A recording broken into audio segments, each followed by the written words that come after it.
예, 안녕하십니까. 장기표입니다. 오늘은 1월 26일입니다.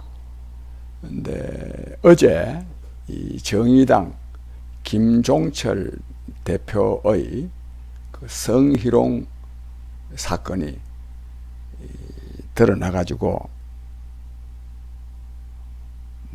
김종철 씨는 당 대표직에서 사퇴도 하고 또 직위도 해제되는 그런 일이 생겼습니다. 이와 관련해서 먼저 제가 말씀드리겠습니다. 근데 이 앞서서 어제 이 국가인권위원회에서 마침내 국가기관으로서는 거의 처음 박원순 서울시장의 성추행을 공식적으로 인정하는 그런 발표가 있습니다. 국민 여러분, 이 나라가 한심한 데가 한두 가지입니까? 이 박원순 씨 성추행 했다는 것을 지금 와가지고 이게 공식적으로 밝힌다는 것 자체가 이 나라에 도대체 사법기관이 없는 건지,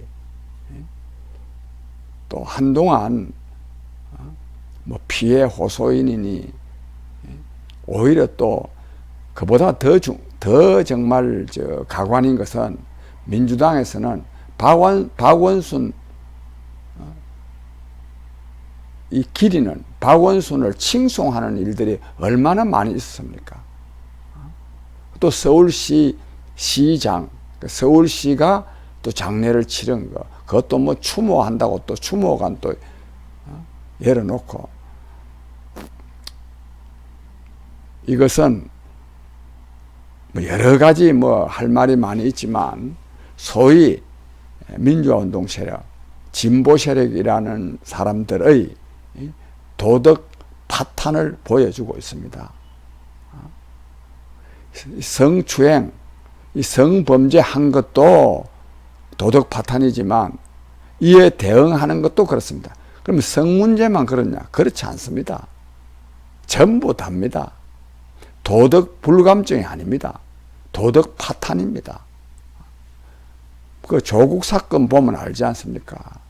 조국 사건. 그 명백한 그걸 조국이 무슨 죄가 있느냐? 조국을 사랑한다. 정경심을 사랑한다.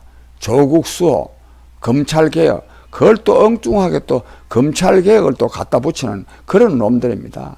지금도 그렇습니다.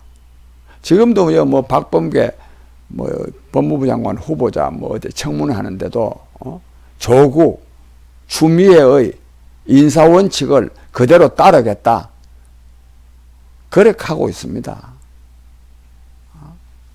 소위 말해서 이 문바의 지지를 받아야 그 권력을 유지하니까. 국민 여러분, 저는 국회의원은 그냥 구의원도 못 해봤고 장관도 못 해봐서 그런지 모르지만, 그러나 무슨 저런 온갖 자기네들의 이 부도덕한 일들이 드러나가지고 망신을 해가면서도 장관 하락하는 거, 저는 정말 척언하기 짝이 없습니다. 이 박범계 씨는 한두 가지가 아닙니다. 이게 폭행 사건에 또 재산 은폐에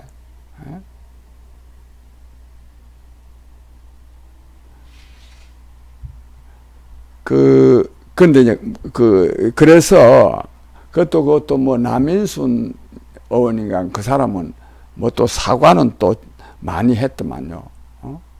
그 사과하고 정말로 진정으로 책임을 느낀다면 공직을 사퇴해야 됩니다. 이것들은요, 사과가 말하면 오히려 출세의 길로 삼고 있습니다. 그런 정권입니다. 그런 정권. 그런데 이거 이 성범죄가요, 꼭 그 성범죄가 이 진보 진영에서만 일어날까는 의문이지만은 안희정,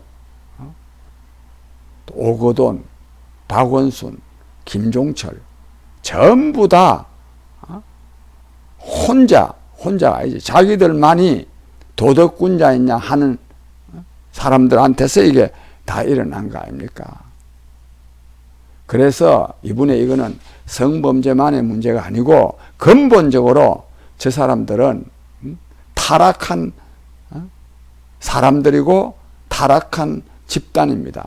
타락한 집단이요. 어떻게 국민을 위한 정치를 할 수 있겠습니까? 우선 문재인 대통령부터.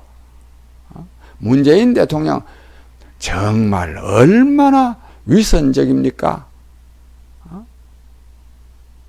얼마나. 국민 여러분, 제가 이런 말씀을 자주 드려서 꼭 옳지 않은 점도 있다고 보는데, 결국 국민의 수준이 정치의 수준을 결정합니다. 사실 저런 행태에 대해서 우리 국민들도 책임을 느껴야 됩니다. 책임을. 제가 오랫동안 정말 안타까웠던 것은 민주당이 싫으니까 한나라당 찍고 한나라당 싫으니까 민주당 찍는 거야. 맨날 차악의 선택입니다. 또 당선 가능성만 보고 찍는 겁니다. 이래가는 정치가 안 바뀝니다. 무엇이 옳으냐에 따라서 투표도 하고 비판도 하고 이래야 이게 정치가 바뀌지. 지금처럼 거대 양당 중에 덜 나쁜 쪽 하나 지지하겠다 이래가는 이게 안 바뀐다는 말씀을 드립니다. 그 다음에 저야말로 진보 정치인입니다. 저는 정말 진보 이념을 주장하고 있습니다. 제가 정치의 가장 중요한 목표로 설정한 것이 뭐냐면 자아실현의 삶, 개개인의 자아실현이 보장되는 사회. 왜? 자아실현에 인간의 말하면 행복이 그 속에 있기 때문에. 인간의 진정한 행복은 어디에 있느냐? 돈, 권력, 명예 여기에 있지 않습니다. 자아실현에 있습니다. 이것은 개개인을 위해서도 필요한 일이고 사회를 위해서도 필요합니다. 이 자아실현이 가장 행복한 삶이라고 하는 그런 가치관의 정립, 그리고 그런 가치관에 입각한 국가 운영이 이루어지지 않으면 오늘 우리 사회와 같은 이런 문제 뭐냐? 대량 실업, 소득 양극화, 환경 파괴, 인간성 상실. 제가 이렇게 크게 말했지만은 지금 대량 실업, 소득 양극화 이 경제적인 어려움 아닙니까? 그리고 환경 파괴, 이게 코로나19, 미세먼지 이런 거. 그다음에 인간성 상실, 이게 이제 말하면 성범죄, 또 아동학대, 심지어는 자녀학대. 참 이 자녀학대라는 말, 이 학교 폭력이라는 말이 우리 사회에 일반화되어 있지 않습니까? 어떻게 학교하고 폭력하고가 이게 일반화될 정도가 되어 있습니까? 이게 또 자녀학대가 자녀요. 뭐 과잉 자녀 사랑이 학대로 나타나는 경우도 있겠지만 지금은 또 그게 아닙니다. 이게 하여튼 그런데 오늘 제가 좀 말씀드리고자 하는 것은 이 진보 진영의 이러한 행태는 도덕적으로만 그런 것이 아니라 이 사람들이 추구하는 이념 자체가 시대착오적인 것입니다. 사실은 이 사람들이 바보들입니다. 사물을 바로 볼 줄 모르는 사람들입니다. 주로 지금 정의당 전에 통합진보당, 지금 이걸 민생당으로 지금 출범하고 있습니다. 이 사람들은요, 북한 주체사상을 진보로 간주하는 사람들입니다. 북한 정권이 진보정당입니다. 북한 사회가 진보사회입니다. 인민이 굶어 죽게 생겨가지고 탈출하는 나라. 인민이 정치적 공포에 질려가지고 그 박수 치는 거 보이시고 박수 치는 거. 그게 정상적인 나라입니까, 그게? 그걸 진보로 간주하는 사람들이 주사파들. 저는 통합진보당, 지금은 이제 민생당으로 옮겨가지고 지금도 뭐 이석기 석방운동 한다고 해서 하는 사람들입니다. 또 한쪽이 뭐냐, 진보정당인데 이 사람들은 지금도 마르크스 레닌주의가 진보 이념으로 간주하는 사람들입니다. 요즘 좀 많이 변화되기는 했지만 또 그것도 제대로도 아닙니다.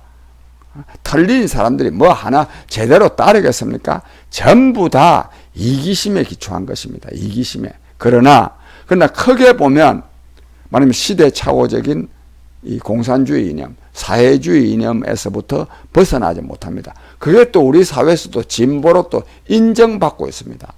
저 사람들 맨날 노동자, 농민 찾습니다. 그 다음 또 빈곤층을 위한다 그럽니다. 그런데 저 사람들이요, 노동자 위한다 하는데 뭐 어떤 노동자 위하느냐? 민주노총 위합니다. 저 진보정당이요, 전부 다 정치 후원금도 가장 빨리 후원금 액수 1억 5천만 원 채웁니다. 왜 그러냐? 민주노총에서 내니까 대기업 노동자들은 개개인이 10만 원씩 안 내도 그냥 격리관지 격리과에서 쫙 그냥 일괄적으로 쫙 그냥 띄고 일괄적으로 나중에 또 세금으로 또 환급받고 이런 시스템으로 하니까 그러니까 이 민주노총이야말로 우리 사회의 기득권층 아닙니까? 기득권 누리도 좋은데 이 사람들이 저소득층 말하면 저임금 노동자들의 임금을 더 낮아지게 만들고 있지 않습니까? 근데 거기에 기생하는 게 누구냐? 정의당입니다. 그런 자들이니까 그게 무슨 뭐 도덕성이 있겠습니까? 그러니까 이런 말로는 성범죄 저지르죠.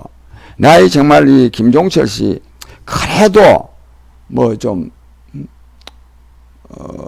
우선 뭐 당장 이제는 우리는 민주당 이중대는 안 하겠다 뭐 이런 말에서부터 뭔가 좀 새로운 길을 좀 갈까 하는 저는 기대도 좀 있었는데 이분의 이 사람 보니까 참 문제야.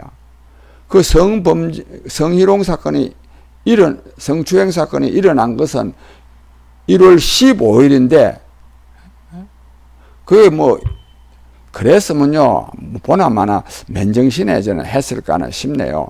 또 뭐 밥을 먹으면 또 술주 한 잔 당연히 했겠죠. 뭐 술 한 잔 먹어서 그래도 다음날 술 깨면요 진짜 반성하고요 뭘 책임을 느껴야죠. 20일날 기자회견 하는데 무슨 뭐 성범죄 있으면 안 된다고 기자회견 했습니다. 그러니까 이 사람들은 뭐든지 이중잣대입니다. 이 만약에 장혜영 의원이 밝히지 않았으면 그냥 넘어갑니다. 스스로 그러니까 책임질 능력이 없는 사람들입니다. 제가 오늘 이런 말씀을 드리는 것은 정의당은 진보정당일 수가 없습니다. 우선 이념적으로 정책적으로도 진보정당이 아니고 특히 진보정당은 도덕적이어야 됩니다.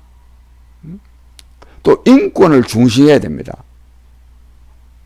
이 정의당요 작년에 조국 사태 났을 때 제대로 비판 한 번 제대로 안 한 정당 아닙니까? 핑계는 선거법 개정에 민주당의 도움을 받기 위해서 결과적으로는 선거법도 자기네들이 원하는 선거법도 안 되지 않습니까? 그리고 뭐를 정치적으로 얻기 위해서 도덕적 판단을 거르치는 자들 그런 자들이 진보 정치인 행세하고 이 나라에 있으면 되겠습니까? 이 언론이 문제입니다. 특히 한겨레 신문 이런 자들이 그걸 계속 진보정당으로 인정해주고 있습니다.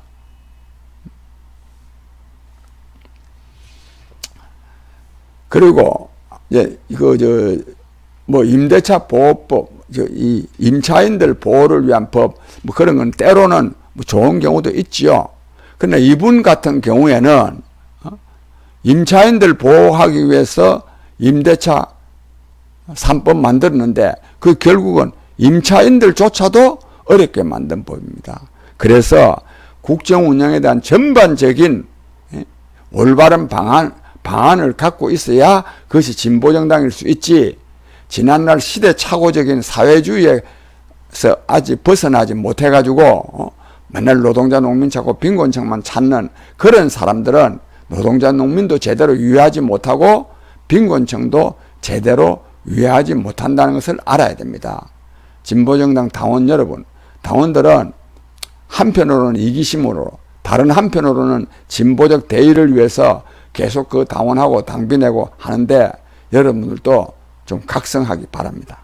그 다음에 이 재난지원금 문제인데 이 문재인 정권이 또 재난지원금을 가지고 이분이 4월 달에 있을 서울시장, 부산시장 보궐선거에 이용하려고 합니다. 보궐선거에. 딱 거기에 맞춰가지고 지난번에 벌써 맞추었어요. 3차 지원금은 좀 일찍 주고 4차 지원금은 보궐선거 직전에 4월 초쯤에 주려고 딱 이렇게 마음을 먹고 있습니다. 그런데 오늘 제가 말씀드리려고 하는 것은 이 코로나19 상생 연대 3법이라는 걸 제안했습니다.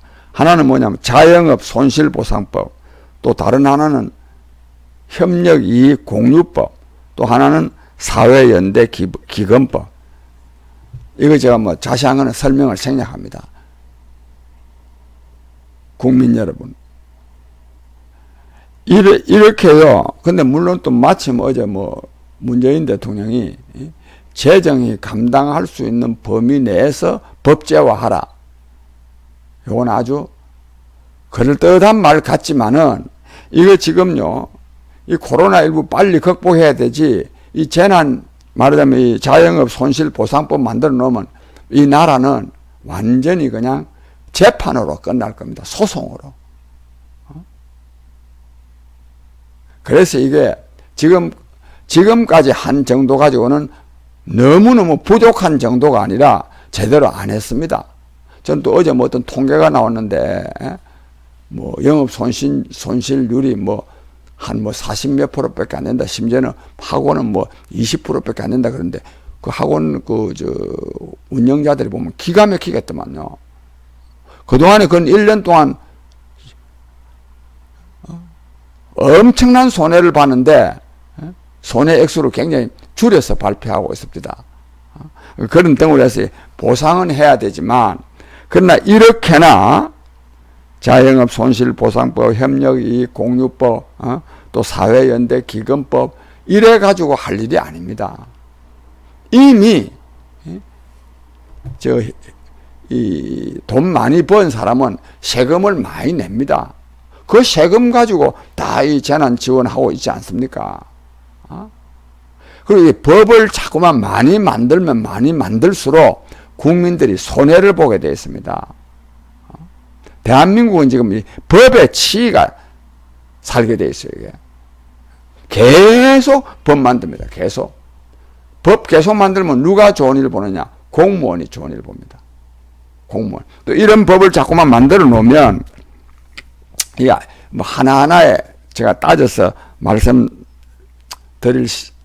너무 오래 또 말씀드리면 안 돼서 그런데, 하여튼요, 이런 거는 전부 다 사회연대기금법. 이는 뭐냐면 대기업과 중소기업이 서로 돈 내가지고 손해 많이 보면 상생한다 이거야.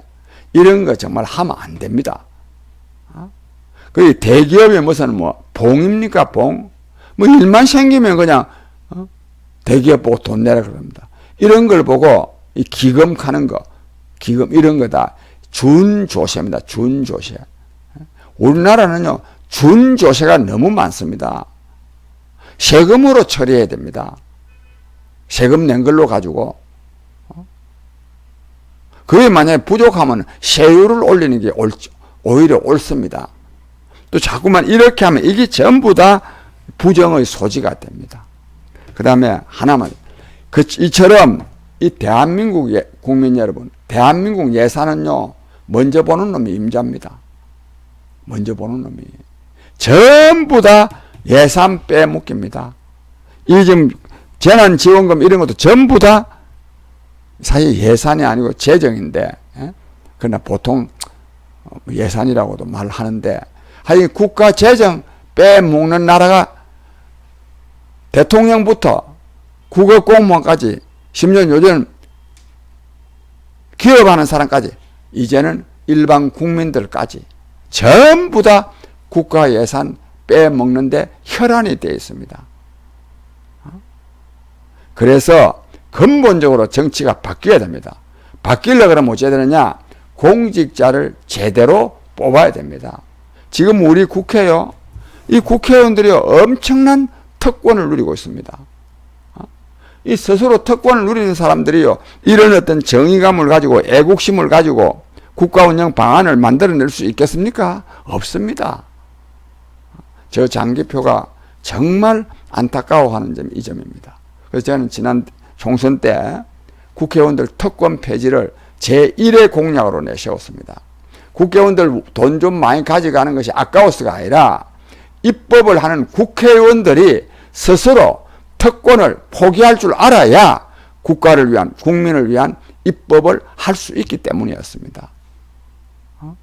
제가 오늘 이 강준만 씨가 쓴 권력은 사람의 뇌를 바꾼다는 책에 국회의원들이 누리는 특권에 대해서 이 주에다가 쫙 정리를 해놨던데, 내가 이걸 좀 우리가 함께 읽으면서 이 국회의원들에게 이런 특권을 부여하고 있어서는 국민을 위한 정치가 이루어질 수 없다는 말씀을 드리려고 그러는데, 저 말씀이 길어서 여기서는 오늘 마치겠습니다.